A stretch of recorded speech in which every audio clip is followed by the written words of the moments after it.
Hello friends, આપણે last time topology જે unit 1માં આવેલ છે તેના વિશે શીખી ગયા.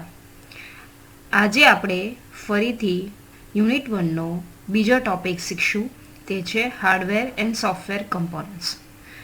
First of all, for that we have to understand that why network is most used in industrial communication, because it has high flexibility to control system and lower the cost of cabling, and third, providing new capability of controlling and surveying automated paths. First of all, what is computer network? It connects two or more autonomous computers with some media. Now, how it history? Advance research project agency જે ડિફેન્સનો department છે તેણે share માહિતીને કરવા માટે બરાબર computer વચ્ચે connection થઈ શકે તેના માટે નેટવર્કની શોધ કરી. તેની કેરેક્ટરિસ્ટિકમાં આવે છે એફિશિયન્ટ મેનેજમેન્ટ, જે રિસોર્સનું હોવું જોઈએ, ફાસ્ટર ડેટા શેરિંગ થવું જોઈએ, માહિતી રિલાયબલ હોવી જોઈએ, અપ ટુ ડેટ હોવી જોઈએ, high reliability and efficient communication. એના પછી છે કમ્પ્યુટર નેટવર્કના કમ્પોનન્ટ્સ. એની અંદર બે આવે છે, hardware components and software components. એમાં ફર્સ્ટ છે network interface card. It is device that enables computer to talk with other computer and network with hardware address, જેને કહેવાય છે MAC address. એની અંદર બે ટાઈપના નેટવર્ક કાર્ડ હોય છે, wired and wireless. Wired NIC use cables and connectors as a medium to transfer data. In wireless card, the connection is made using antenna with radio wave technology. Second આવે છે hub. You know about hub. That hub એક એવું device છે જે multiple કમ્પ્યુટર્સને connect કરી શકે છે. It is like a distribution centre. Van a computer request information from network or specific computer, it sends the request to the hub through a cable.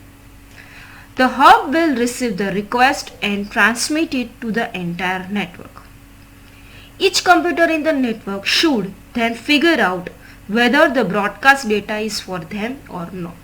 Otherwise, it will discard it. Hub is used in star topology, so you all are aware about it. Third is switch. Switch is telecommunication device grouped as one of computer network components. Switch is like a hub but with advanced features. It uses physical device address in each incoming messages, so it can deliver the message to the right destination or port. એના પછીનો fourth component છે cable and connectors. It is most important. Cable દ્વારા જ communication થાય છે. કેબલના 3 type છે, twisted પેર wire, કોક્શિયલ cable અને ફાઇબર ઓપ્ટિક કેબલ. એની અંદર અલગ અલગ કેટેગરી હોય છે.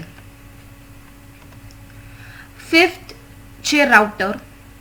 When we talk about computer network components, the other device that used to connect a LAN with an internet connection is called a router. એટલે કે જ્યારે બે અલગ અલગ લેન્સ ને સિંગલ ઇન્ટરનેટ કનેક્શન સાથે મલ્ટિપલ કમ્પ્યુટરમાં જોડાવવું હોય ત્યારે રાઉટર યુઝ થાય છે. એની અંદર પણ બે ટાઈપના રાઉટર હોય છે, વાયર્ડ અને વાયરલેસ રાઉટર. સિક્સ્થ છે મોડેમ.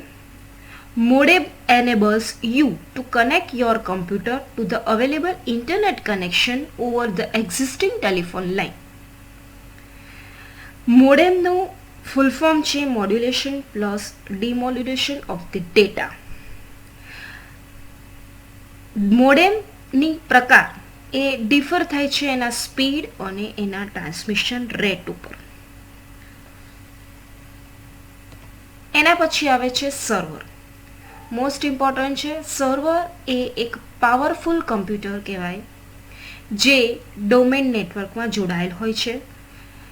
જે બધા જ ટાઈપના મેનેજમેન્ટ અને કંટ્રોલ એટલે કે હાર્ડવેર અને સોફ્ટવેર સાથે અને નેટવર્કના રિસોર્સને પણ કંટ્રોલ કરે છે. તે એક ટાઈપનું પીસી જ છે.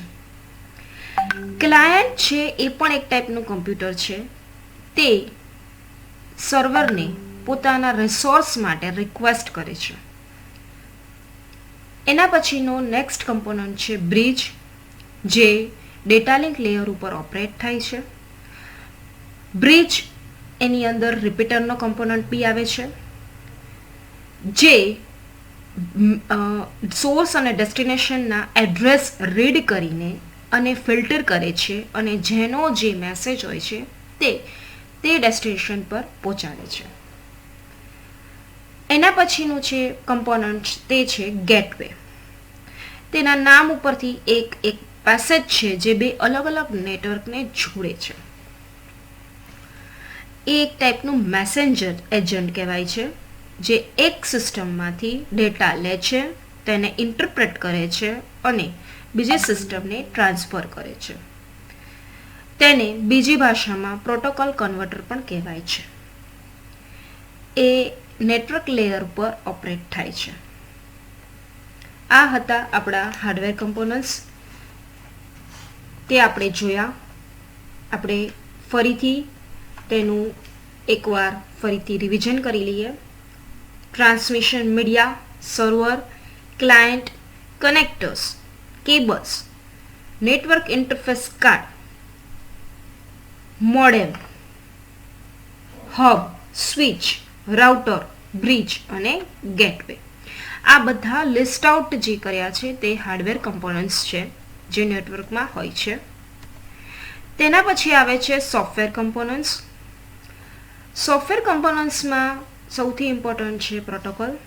પ્રોટોકોલ એટલે કે સેટ ઓફ રૂલ્સ જે કમ્યુનિકેશન કરવા માટે જરૂરી નિયમો કયા કયા ધ્યાનમાં લેવા જોઈએ.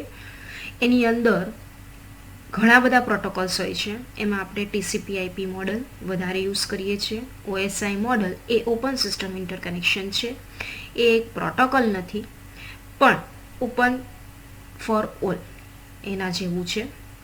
સેકન્ડ છે ઓપરેટિંગ સિસ્ટમ કંઈક છે જેના કારણે તમે ફાઇલ, ડેટાબેઝ, એપ્લિકેશન્સ બીજા વર્કસ્ટેશન સાથે શેર કરવાના છો. તો સોફ્ટવેર કમ્પોનન્ટ્સની અંદર આ બે વસ્તુ ધ્યાનમાં લેવાની છે: network operating system, protocol shift. તો અહીંયા આપણે હાર્ડવેર કમ્પોનન્ટ્સ અને સોફ્ટવેર કમ્પોનન્ટ્સ કમ્પ્યુટર નેટવર્કના કયા કયા હોય છે તે શીખ્યા. આપણને એક્ઝામમાં list out hardware components explain, list out software components explain એવા ક્વેશ્ચન્સ, એવા સવાલ પૂછાઈ શકે છે. Thank you very much. તમે શાંતિથી મને સાંભળી